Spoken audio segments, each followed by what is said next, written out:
The Grand Canyon, there's been these crazy stories of people finding these caverns with like Egyptian artwork and hieroglyphics and these stories of artifacts that have been removed from there. Deep inside a restricted wall of the Grand Canyon, scientists scanning a cliff for routine mapping suddenly detected something impossible: an oval chamber more than 2,000 feet above the river, with what looked like carved steps leading straight into solid rock. Before the team could investigate, their permit was revoked, their data locked, and access to the entire sector shut down. No explanation, no follow-up, just silence. Now investigators are asking whether this discovery connects to a century-old story the Smithsonian denied ever happened, and why anyone would want to hide what was found inside that canyon wall. Scientists found something deep inside the Grand Canyon, the restricted discovery.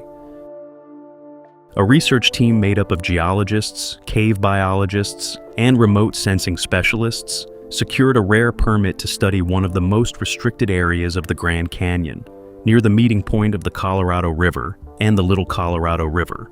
Tourists never see this zone. Tribal boundaries, unstable cliffs, and cultural protections keep almost everyone out. The team's goal was simple: map the vertical canyon walls using LiDAR drones and helicopter-based radar, something never done at this resolution.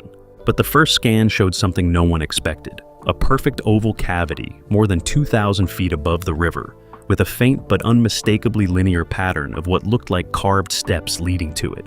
At first, they assumed it was a natural cave. Then one scientist overlaid the coordinates with historical reports and froze. This location matched almost exactly the spot described in the infamous 1909 Arizona Gazette article about a hidden Egyptian-style cavern city, supposedly found by G.E. Kincaid. The story was long dismissed as fiction, yet here was a cavity that seemed too symmetrical to ignore. Before the team could move forward, their permit was suddenly revoked. Fieldwork was halted for safety and cultural concerns, and all drone flights were grounded.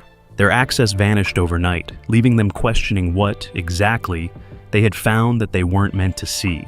And that leads directly into the mystery that refuses to die: the century-old Kincaid cave story that many believed was never real, until now. The 1909 Kincaid cave story, Egyptian city in the canyon. On April 5, 1909, the Arizona Gazette published a front-page story claiming explorer G.E. Kincaid had discovered a vast underground city carved high into the canyon walls of Marble Canyon. According to the article, Kincaid climbed man-made steps cut into a sheer cliff, entered a tunnel system packed with mummies, hieroglyph-like carvings, and copper weapons, and walked through rooms supposedly large enough to house 50,000 people. Even a central temple was described, along with a Smithsonian-backed project led by a mysterious figure named S.A. Jordan. But no trace of Kincaid exists in Smithsonian archives. No Dr. Jordan, no expedition logs, no photographs, nothing.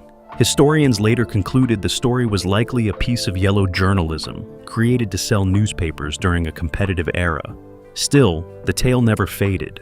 It exploded into conspiracy culture, helped by the fact that real landmarks in the canyon carry Egyptian names like Isis Temple, Osiris Temple, and Tower of Ra, chosen in the 1800s by geologist Clarence Dutton for their dramatic sound.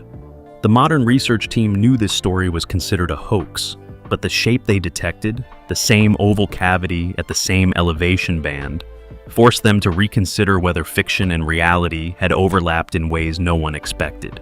To understand why the 1909 story survived so long, we have to look at the canyon itself, and the names that accidentally kept the legend alive. Naming the canyon after gods, how real geography fuels the myth. Decades before the 1909 article, early explorers had already given the Grand Canyon a mythic identity. In 1869, during the first scientific expedition down the Colorado River, John Wesley Powell and geologist Clarence Dutton began naming major formations after global deities: Isis Temple, Osiris Temple, Shiva Temple, Vishnu Temple, Cheops Pyramid, and the Tower of Ra. These names were never meant to imply Egyptian or ancient world settlement. They were simply grand labels for dramatic landscapes. But to future generations searching for connections, the map looks suspiciously intentional. Modern storytellers often place these names beside quotes from the 1909 Kincaid article, creating the illusion of a hidden pattern. This blending of real geography and sensational reporting is what keeps the legend alive. And now, the new scientific scan adds a fresh twist. The anomaly the researchers found lies near areas like Isis Temple, locations that have long fed rumors about underground chambers. This coincidence doesn't prove anything supernatural or historical, but it shows how easily real features can support old stories. The scientists understand this tension. They know that any official mention of a mysterious cavity near such symbolically charged formations will immediately spark debate.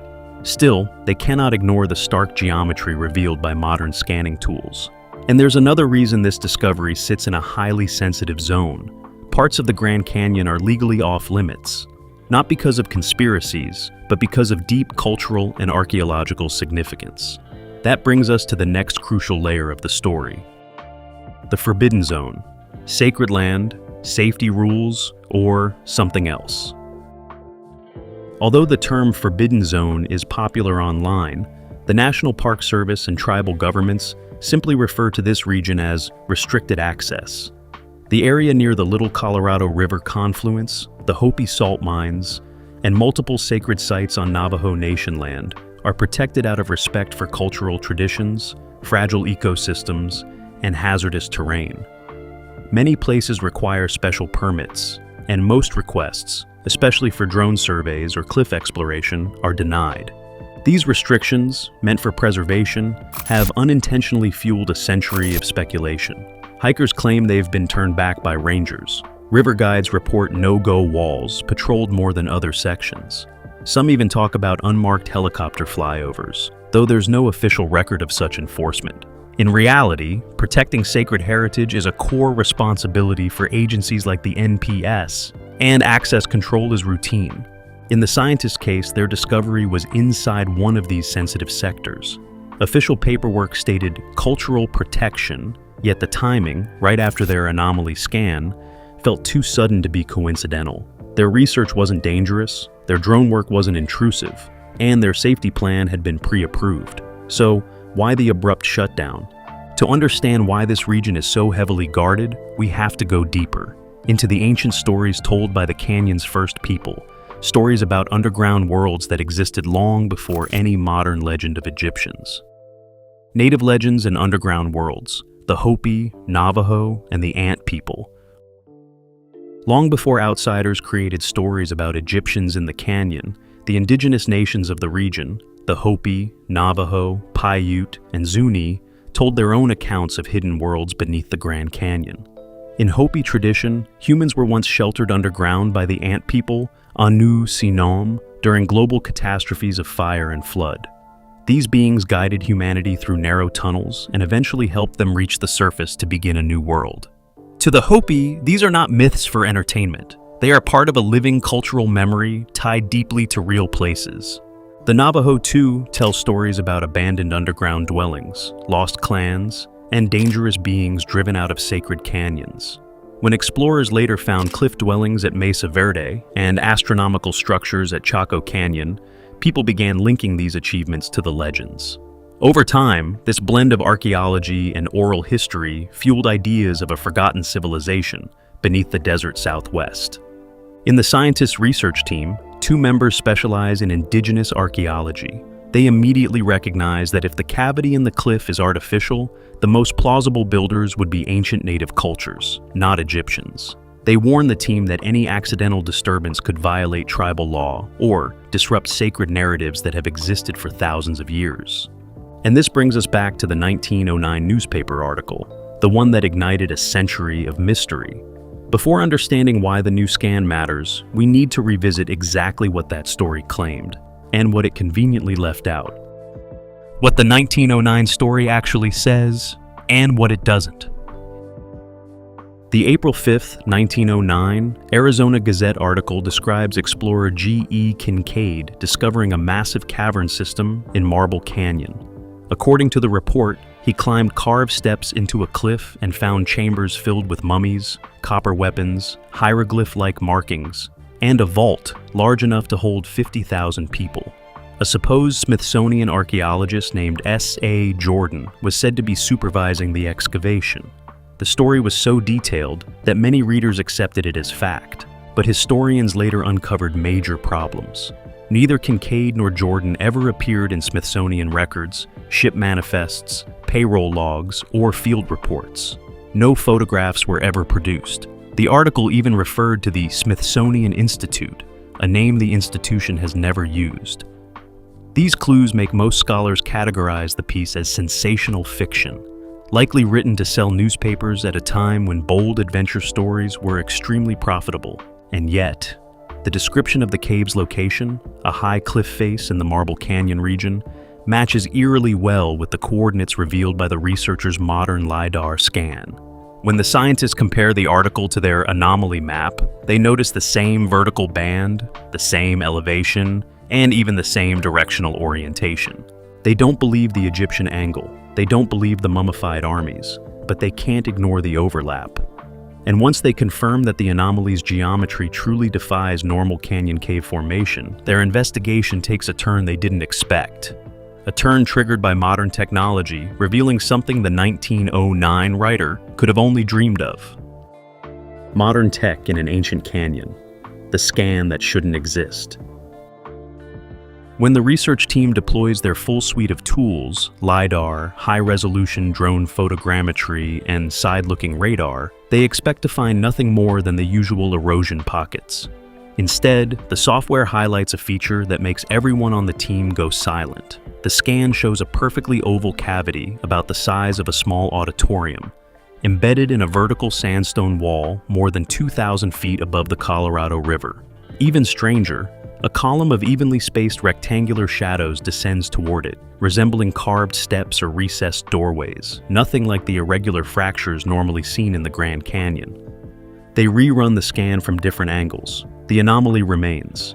Radar imaging returns a signature inconsistent with normal canyon caves, which usually follow natural fault lines. This cavity shows smooth curvature, too smooth, too geometric. One geophysicist remarks, "This looks engineered." Another warns that such language could jeopardize the publication process.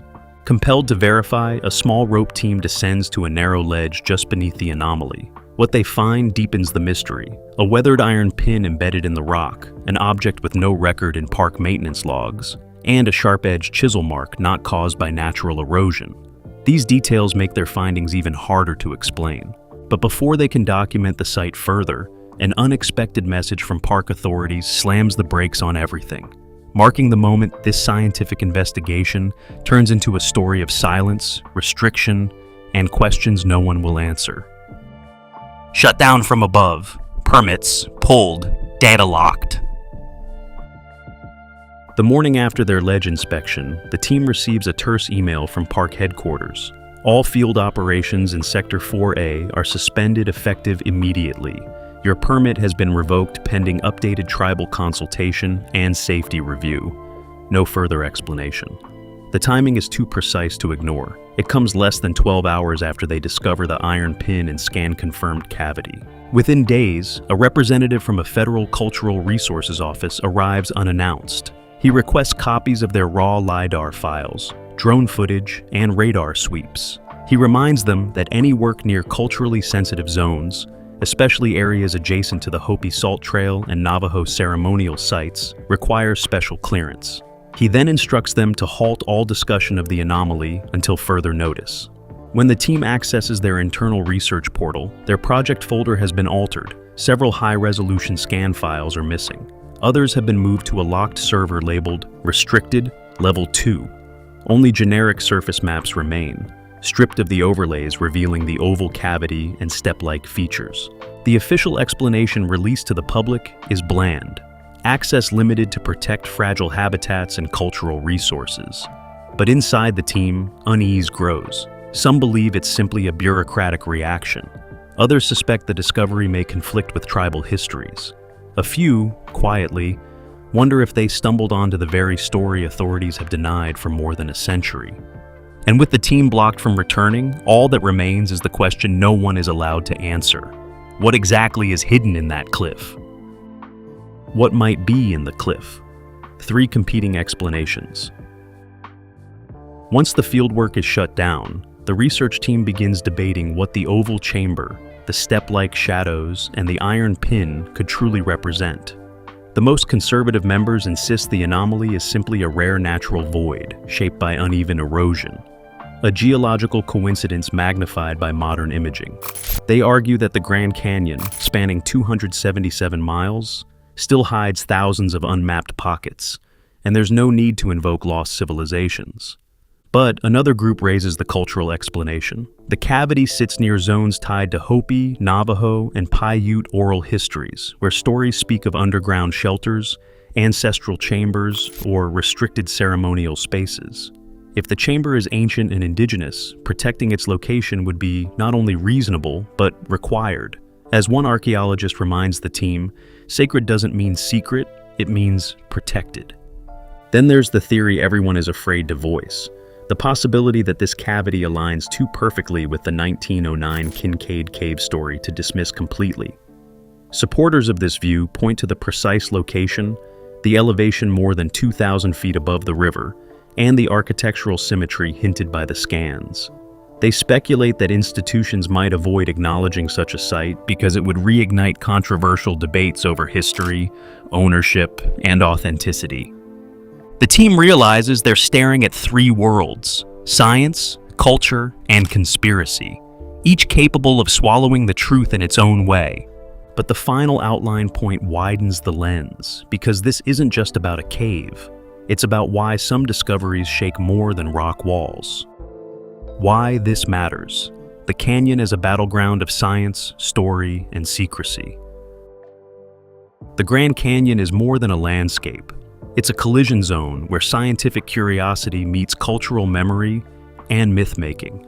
Hidden inside its mile-deep walls, the newly detected anomaly becomes a symbol of how fragile our understanding really is. The century-old G.E. Kincaid legend shows how a single unverified report can echo for 100+ years, reshaping expectations about what should be inside the canyon. Meanwhile, the restricted areas, maintained for tribal sovereignty, ecological protection, and genuine safety, create a natural vacuum where unanswered questions grow. For the scientists, the discovery is a reminder that even in 2024, with LiDAR, drones, and satellite imaging, parts of this vast gorge remain unknown. Their data hints at something unusual: geometry too smooth, placement too specific, metal too out of context. But political caution, cultural obligations, and institutional risk aversion lock the truth behind digital walls. And that's the point you leave the audience with. In a national park visited by 6 million people a year, there are still places you can't go, stories you can't verify, and findings you may never hear about. As one team member puts it, some discoveries aren't hidden, they're just inconvenient. The mystery stands untouched. Scientists found something deep inside the Grand Canyon they weren't meant to see, and the world may never learn what it was. Whatever lies inside that Grand Canyon cliff, natural chamber, hidden cultural site, or something stranger, one thing is certain: someone decided the world shouldn't see it yet. The scans exist, the anomaly is real, and the silence around it is louder than any official statement. Until access is reopened or the data is forced into the light, all we have is the mystery. Scientists found something deep inside the Grand Canyon they weren't meant to see, and the questions are only getting bigger.